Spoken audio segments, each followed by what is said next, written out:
नमस्कार, स्वागत है आपका हमारे इस YouTube चैनल पर। मैं मुनमुन श्रीवास्तव आपका हार्दिक अभिनंदन करता हूं।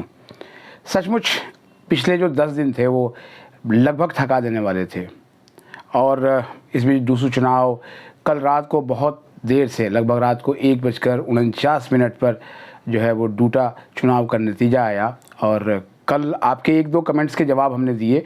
बाकी कमेंट्स हमने पढ़े थे रास्ते में और वोटिंग के दौरान, काउंटिंग के दौरान, लेकिन उनको जवाब देना संभव नहीं था। और जब मैं अपना वाईटी स्टूडियो खोल रहा था तो उसमें देख रहा था कि लगातार जो सब्सक्राइब करने वालों की संख्या बढ़ने की बजाय अनसब्सक्राइब चैनल ज़्यादा हो रहा था।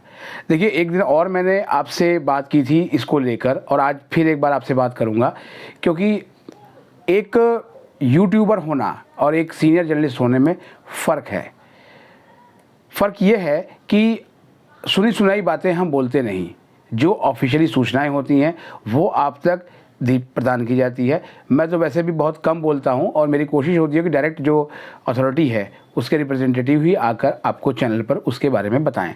लेकिन कई बार ऐसा होता है कि मुझे बोलने की ज़रूरत इसलिए पड़ती है क्योंकि बहुत रात हो गई होती है और अथॉरिटी उस समय अवेलेबल नहीं होती, या फिर अथॉरिटी जो है वो सूचना दे देती है कि आप ये है और आप ये चीज़ आप बोल दें, जिससे बच्चों तक टाइमली इन्फॉर्मेशन पहुँच जाए।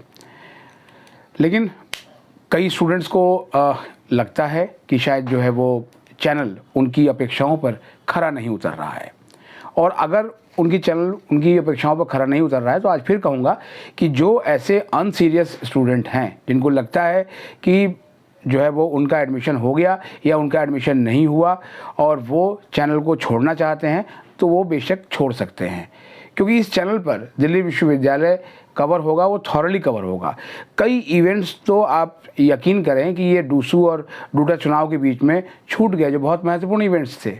अभी पीछे आपने देखा कि भास्कराचार्य कॉलेज में जो है G20 को लेकर डीयू ने कितना बड़ा कार्यक्रम कराया। उसके हमने बहुत छोटी कवरेज दी क्योंकि वहाँ पर हम पहुँच नहीं पाए उस कार्यक्रम को कवर करने के लिए, क्योंकि एक ही समय में कई जगहों पे जाना संभव नहीं है। अभी तो हमने ये भी सोचा है कि जो अभी नए जो एडमिशन्स हुए हैं, जो नए बच्चे आए हैं, उनको ही एक तरह से जो है वो कॉलेज रिपोर्टर बनाया जाए और अपने कॉलेज में होने वाली गतिविधियों को वो हमें शेयर करें और हम उसको चैनल पर जगह देंगे, जिससे कि उस कॉलेज की जो गतिविधि है वो समय से जो है वो लोगों तक पहुंच पाए। उसको जो है वो डीयू का प्रशासन भी देखे और एक कॉलेज दूसरे से संवाद करे, जैसा कि संवाद अब से 10 साल पहले हुआ करता था। 10 साल ये सारी जो प्रक्रियाओं में बदलाव जो हुआ है डीयू में, वो पिछले 10 साल का ही बदलाव है। जब सेमेस्टर सिस्टम हुआ, UGCF अब आ गया है और तमाम यह है, बच्चों के पास रिक्रिएशन के लिए बहुत कम समय रह गया है।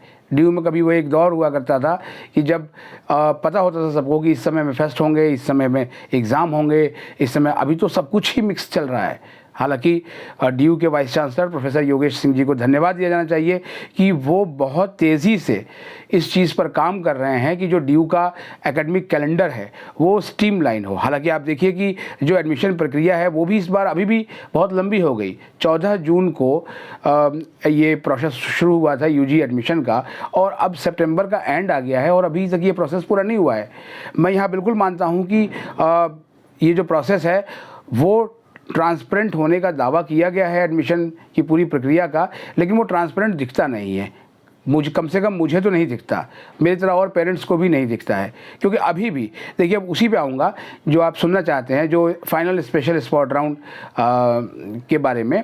उसमें भी बहुत से बच्चों ने अप्लाई किया और जब हमने आपको बताया भी था कि लगभग 6000 के आसपास सीटें खाली हैं और जो है उम्मीद करते हैं कि अधिकतम बच्चों को इसमें सीट मिल जाएगी। और जब ये सीट एलोकेशन कल शाम को आई, उस समय डूटा चुनाव के लिए जो है वो वोट डाले जा रहे थे और जो जानकारी मिली थी प्रशासन की ओर से कि 4:30 बजे के बाद ही ये एलोकेशन दिखनी शुरू हो जाएगी बच्चों को, और मुझे लगता है कि 4:45 4:40 के आसपास जो है ये एलोकेशन दिखना शुरू हो गया और उसके बाद से ही मैसेजेस आने लग गए। 2-4 फ़ोन कॉल्स भी उस समय आए, क्योंकि धूम धड़ाके और शोर शोरगुल में जो है वो सुनाई नहीं दे रहा था कि कहाँ से किसका फ़ोन आ रहा है। वैसे हम कोशिश ये करते हैं कि जितने फ़ोन्स आते हैं वो मैक्सिमम फ़ोन हम उठा लें, और क्योंकि बच्चे बात करना चाहते हैं, वो कहीं ना कहीं परेशान हैं, वो चाहते हैं 2 मिनट उनकी कोई बात सुन ले। ऐसा ही एक फ़ोन औरंगाबाद बिहार से आया। उस बच्चे ने कहा कि सर मुझे सीट तो मिल गई है हिंदी ऑनर्स में, और उसने नॉर्थ कैंपस के एक नामी कॉलेज का नाम लिया, मैं उस कॉलेज का नाम नहीं लूँगा, और उसने कहा कि सर मैं इसे एक्सेप्ट करने से डर रहा हूँ। मैंने उससे पूछा कि क्यों एक्सेप्ट करने से डर रहे हो, तो उसने जो बताया कि उसका सब्जेक्ट मैपिंग के इशू की वजह से इससे पहले भी जो है एडमिशन है वो रिजेक्ट हुआ है, और जब उसको जो है वो हमने देखा तो वाकई में उसने जिस सब्जेक्ट में उसको एडमिशन मिलना था वो सब्जेक्ट उसने 12th में पढ़े ही नहीं, और 12th में उसके पास वो सब्जेक्ट था भी नहीं। और DU की जो गाइडलाइन है वो साफ कह रही थी कि आप जो है जितने भी आपने सब्जेक्ट 12th क्लास में लिए हैं आपको CUT में उनमें अपीयर होना पड़ेगा। अभी भी 2024 के बैच में जो स्टूडेंट्स आने वाले हैं और जो तैयारी कर रहे हैं CUT की, वो जो स्टूडेंट हैं वो जाकर DU की डीन एडमिशन्स प्रोफेसर हनीत गांधी का वो इंटरव्यू सुन सकते हैं, जिसमें एक पूरा इंटरव्यू है जिसमें हमने सब्जेक्ट मैपिंग के ऊपर में ही उनसे बुलवाया है कि आप बच्चों को समझाएं कि सब्जेक्ट मैपिंग क्या है। उस बच्चे ने कहा कि सर जो है वो कुछ सोशल मीडिया पे मैंने देखा था और उसकी वजह से मैं मिसगाइड हो गया, और बाद में मैंने DU का जो है वो इन्फॉर्मेशन बुलेटिन पढ़ा और NTA का भी बुलेटिन को देखा जो CUT से जुड़ा हुआ था, और वाकई में मैं मानता हूँ कि गलती मेरी ही है। तो अब मान लिया कि इस स्टेज पर जाकर जब उनको पता लगता है, और मुझे भी ये अफसोस हुआ कि एक बच्चे का साल जो है वो ख़राब होने की स्थिति पे आ गया। उसको हमने सलाह दी कि आप अगर दिल्ली विश्वविद्यालय में ही पढ़ना चाहते हैं तो आप DU के स्कूल ऑफ ओपन लर्निंग में एडमिशन ले सकते हैं। वहाँ पर हिंदी ऑनर्स तो नहीं है, लेकिन आप BA प्रोग्राम में हिंदी और उर्दू ले सकते हैं, क्योंकि उस बच्चे के पास उर्दू भी है। और आप अगर अच्छा स्कोर करते हैं, डिसेंट स्कोर करते हैं, तो आपके लिए सेकेंड ईयर में रेगुलर कॉलेज में जाने का SOL से माइग्रेशन का जो एक नियम है दिल्ली विश्वविद्यालय का वो अवेलेबल है, आप उसके लिए ट्राई कर सकते हैं। लेकिन इससे जो लाभ होगा वो साल बच जाएगा, आपका पूरा 1 साल वेस्ट नहीं होगा, क्योंकि जो दाखिला प्रक्रिया है वो देश के तमाम जो विश्वविद्यालय हैं उन सभी में बिल्कुल अंतिम चरण पे है। तो अगर अब चूके तो आपका चांस गया, आपका जो पूरा साल है वो बेकार हो जाएगा, फिर आपको अगले साल के लिए आना पड़ेगा। एक और जो कमेंट आया आपका उसने बड़ा दिल छू लिया। वो कमेंट एक बच्चे का था जिसका एडमिशन आचार्य नरेंद्र देव कॉलेज में हुआ है, और उसने लिखा कि सर आप जो है वो हौसला बढ़ाते गए और मैं भी इंतज़ार करता रहेगा, और फाइनली मुझे जो है वो आचार्य नरेंद्र देव कॉलेज में एडमिशन मिल गया। उस बच्चे को बधाई, और उसके जैसे उन सभी बच्चों को बधाई जिन्होंने कमेंट किया या नहीं किया, और जो इस चैनल को देख रहे हैं या किसी भी माध्यम से उन तक मेरी बात पहुँच रही है तो उसको भी बधाई। अब जब आप ये वीडियो देख रहे होंगे हो सकता है कि समय बचा हो सकता है कि समय निकल गया हो, क्योंकि 29 तारीख को जो है वो वेरिफिकेशन का समय है और 30 तारीख जो है वो लास्ट दिन है फीस सबमिट करने का। लेकिन 28 तारीख को शाम के 5 बजे से पहले पहले आपको अपनी सीट एक्सेप्ट करनी है, तो अपनी सीट एक्सेप्ट ज़रूर करना, क्योंकि अगर आप सीट एक्सेप्ट करने से चूक गए तो इसके बाद जो है कोई चांस नहीं आना। जो लोग आपको बरगला रहे हैं कि एक चांस और हो सकता है, एक मौका और मिल सकता है, इसके बारे में अभी आधिकारिक रूप से कोई सूचना नहीं आई है, क्योंकि जो आधिकारिक सूचना होती है हम उसी के बारे में आपको बताते हैं, या विशेषज्ञ आके उसी के बारे में आपको बताते हैं। क्योंकि जब इस पर फाइनल लिखा हुआ है तो आप मान के चलिए कि शायद इसके बाद जो है वो कोई राउंड नहीं होना है। DU के PG का जो है वो स्पॉट राउंड 2 आ चुका है, कल शाम को उसका भी नोटिफिकेशन आया। तो जो PG के स्टूडेंट हैं वो और जिनका अभी तक एडमिशन नहीं हुआ है वो वहाँ पर जो है वो अपने लिए संभावनाएं तलाश सकते हैं, हो सकता है कि उनका वहाँ पर एडमिशन हो जाए। एक बच्चे ने कहा सर मुझे विवेकानंद कॉलेज मिल गया, मुझे जाकिर हुसैन कॉलेज मिल गया, कैसा है। एक ने कहा सर मुझे रामलाल आनंद कॉलेज मिल गया, ये कैसा है। एक ने कहा कि सर मुझे इंस्टीट्यूट ऑफ होम इकोनॉमिक्स में जो है वो होम साइंस ऑनर्स मिल गया है, तो ये कैसा इंस्टीट्यूट है। देखिए DU के जो सारे कॉलेजेस हैं वो बिल्कुल एट पार हैं। जिन 3 कॉलेजेस का जिक्र मैंने पिछली बार किया था आपको, उनका जिक्र एक बार फिर करूंगा। स्वामी श्रद्धानंद कॉलेज, भगनी निवेदिता कॉलेज और अदिति महाविद्यालय, ये 3 कॉलेज ऐसे हैं जो कहीं ना कहीं एक ग्रामीण परिवेश के आसपास स्थित हैं, और ग्रामीण परिवेश के आसपास स्थित होने की वजह से जो है वो लगता है कि शायद उनका एडमिशन किसी गाँव के कॉलेज में हो गया। लेकिन पढ़ाई तो आपको करनी है, और पढ़ाने वाले जो शिक्षक हैं वो उसी प्रक्रिया से गुजर के आए हैं जिस प्रक्रिया से DU के Shri Ram college of commerce में टीचर चुने जाते हैं, जिस प्रक्रिया से हंसराज में चुने जाते हैं, जिस प्रक्रिया से श्री वेंकटेश्वर में चुने जाते हैं, जिस प्रक्रिया से लेडी श्री राम में चुने जाते हैं। तो फिर अगर आपको सीट मिल गई है और अपनी पसंद के कोर्स में मिल गई है तो आप अब बिल्कुल जो है अपने मन को पक्का कर लीजिए, क्योंकि पढ़ाई करना शुरू कर दीजिए, क्योंकि ठीक 2 महीने बाद आपके एग्ज़ाम हैं। तो अगर आपको एडमिशन मिला है तो अब आप इसमें देर ना करें। कई स्टूडेंट ने लिखा है कि सर विड्रॉ करना है, विड्रॉ का ऑप्शन नहीं आ रहा है, कब आएगा? देखिए, जब भी कोई राउंड शुरू हुआ है तो विड्रॉ के ऑप्शंस जो है वो बंद हो जाते हैं। ये आप लगातार देख रहे हैं, आपको मालूम भी है, क्योंकि आपने फर्स्ट स्पॉट राउंड देखा, सेकंड स्पॉट राउंड देखा, और उसके बाद आपने स्पेशल स्पॉट राउंड देखा, आपने उसके बाद अब ये फाइनल यूजी का स्पेशल स्पॉट राउंड देखा।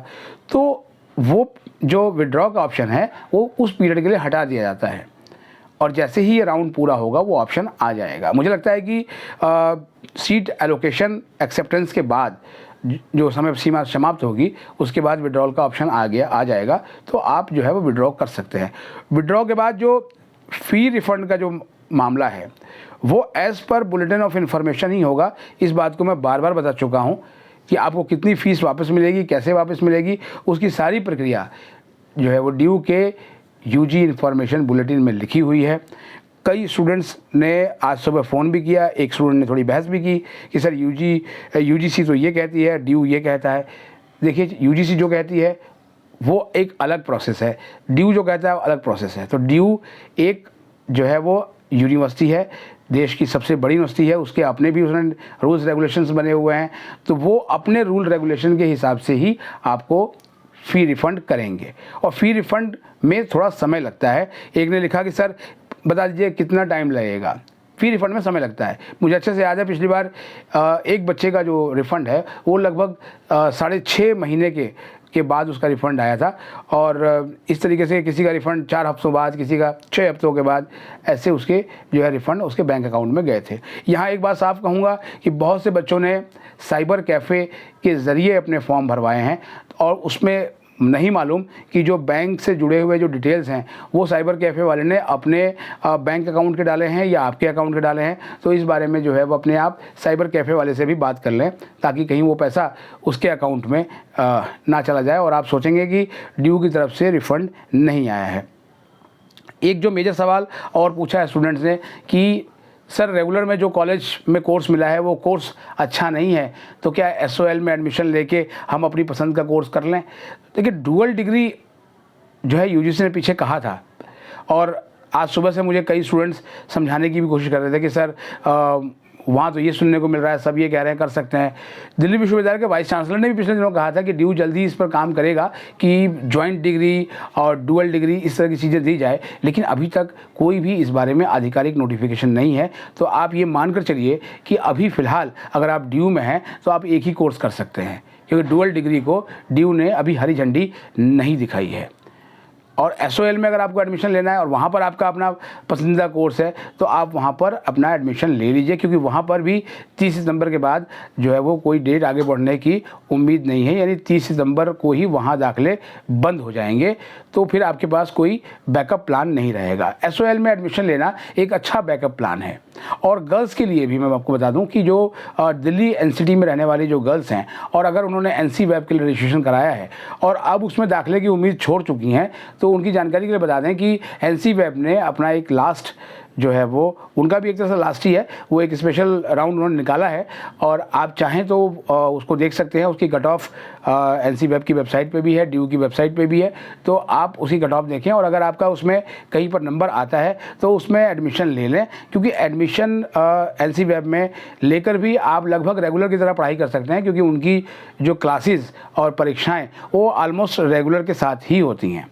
तो ऐसा नहीं है कि आप जो है वो उसको भी एक कॉरेस्पॉन्डेंस की तरह माने। हाँ, वीकेंड क्लासेस ज़रूर होती हैं, लेकिन पढ़ाई सिलेबस सब कुछ रेगुलर कॉलेज की तरह ही है। हमने एनसी वेब के कुछ सीनियर स्टूडेंट से, सीनियर गर्ल्स स्टूडेंट से जो है वो बात भी की थी और हम कोशिश करेंगे कि आपको कल या फिर आज देर रात तक जो है वो उनकी एक वीडियो हम आपको दिखा पाएँ कि उन्होंने एनसी वेब में अपने एडमिशन और अपने एक्सपीरियंस को लेकर क्या किया। ये सारी बातें आपको इसलिए बता रहा हूँ क्योंकि हो सकता है वीडियो थोड़ी लंबी हो जाए, वो सिर्फ इसलिए कि अब ये लगभग अंतिम चरण है और आपके लिए ये है कि आप कहीं पर सेटल हो जाएं, क्योंकि अगर आप नहीं सेटल अभी हुए तो फिर आप जो है ऐसे ही भटकते रहेंगे। क्योंकि बहुत सारे जो आप चैनल देख रहे होंगे उन लोगों ने तो आपको CUET 2024 के लिए बड़े बड़े पैकेजेस बताना शुरू कर दिया है। कई चैनल्स तो मुझे स्टूडेंट्स ने लिंक भेजा, मैंने देखा, वो पैसा कमाने के तरीके बता रहे हैं, घूम घूम कर पैसा कमाने के तरीके बता रहे हैं कि आप इस वेबसाइट से जाके यहाँ से आप पैसा कमा सकते हैं, वहाँ से। अभी आपका काम अभी पैसा कमाना नहीं है, आपका काम है पढ़ना, क्योंकि आपके माँ बाप के सपने जो है वो जुड़े हुए हैं आपकी पढ़ाई से। अगर आप अच्छी तरीके से पढ़ाई करेंगे, बढ़िया स्कोर करेंगे, अपने जो आत्मविश्वास को बढ़ाएंगे, अपनी पर्सनालिटी को ग्रूम करेंगे, तो आपको अच्छी नौकरी लेने से कोई रोक नहीं सकता। दिल्ली विश्वविद्यालय के स्टूडेंट्स को वैसे भी बहुत अच्छा ब्रेक मिलता है और कंपनियां जो है वो लगातार उनको लेके जाती हैं ड्यू से। कई कंपनीज तो पिछली बार आई थी, मुझे अच्छे से याद है, इवन एयर इंडिया, उन्होंने कहा कि हमें सर जितने बच्चे चाहिए थे हमें उतने बच्चे मिले ही नहीं, तो हम क्या करें। तो आप सोच सकते हैं कि वो उनको बच्चों की ज़रूरत थी और उतने बच्चे वो ले नहीं पाए जब ड्यू का जॉब मेला लगा हुआ था। तो ड्यू इस तरह की गतिविधियां करता है। तो अब आप जो है वो सबसे पहले ये काम कीजिए, जिन लोगों को अभी भी हेजिटेशन है और वो भी किंतु परंतु के चक्कर में पड़े हुए हैं, वो फटाफट जाकर सीट एक्सेप्ट करें अगर मिली है तो। जिनको नहीं मिली है वो अब मायूस ना हो, वो अपने इस बैकअप प्लान पे काम करें। हाँ, जो साइंस के विद्यार्थी हैं, जिनको साइंस के विद्यार्थियों को सीट नहीं मिली है, उनके लिए ड्यू में कॉरस्पॉन्डेंस के जरिए ऑप्शन अवेलेबल नहीं है, तो वो इग्नू का रुख कर सकते हैं या किसी दूसरे विश्वविद्यालय में जहाँ भी समय है वहाँ भी वो कर सकते हैं, अगर उनको अपना साल बचाना है तो। फिलहाल यही करिए। इसके बाद भी अगर कोई और सूचना आएगी तो हम आपको वो ज़रूर देंगे। और अगर आपको चैनल अच्छा लगता है तो चैनल के साथ बने रहें, क्योंकि ये चैनल आपको ड्यू की पूरी इन्फॉर्मेशन देता है। SOL के स्टूडेंट्स से हम थोड़ी सी जो है वो माफ़ी मांगेंगे, क्योंकि SOL लगभग पिछले 3 हफ्तों से ठीक से कवर नहीं हुआ, लेकिन अब प्रयास करेंगे कि SOL में जो समस्याएं हैं, SOL की क्लासेस और स्टडी मटेरियल और दूसरी चीज़ों को लेकर जो समस्याएं स्टूडेंट्स ने मुझे फ़ोन पर बताई हैं, और हम कोशिश करेंगे कि उन पर सवाल जो है वो अथॉरिटी से करें और उन समस्याओं को भी दिखाएँ। तो आज के लिए इतना ही। आप सभी को शुभकामनाएं, उनको जिनको सीट मिली है, जिनको नहीं मिली है वो भी अगर आराम से जो है बैठ के विचार करें तो उनकी भी कहीं ना कहीं उनको विकल्प अपना नज़र आ जाएगा। तो आप ये लेकर एक जगह सेटल हों। जो भी सूचना और आएगी हम आपको देंगे। फिलहाल के लिए इतना ही, और मुनमुन श्रीवास्तव को दीजिए आज के लिए इजाज़त। और चैनल पर नए हैं तो चैनल को सब्सक्राइब कर लीजिए, बेल आइकन दबा लीजिए, और जो अपने दोस्त हैं उनके बीच शेयर कीजिए। और जो 12th में अभी स्टूडेंट आए हुए हैं उनको भी आप चाहें तो इस चैनल को सब्सक्राइब करवा सकते हैं। बहुत बहुत धन्यवाद।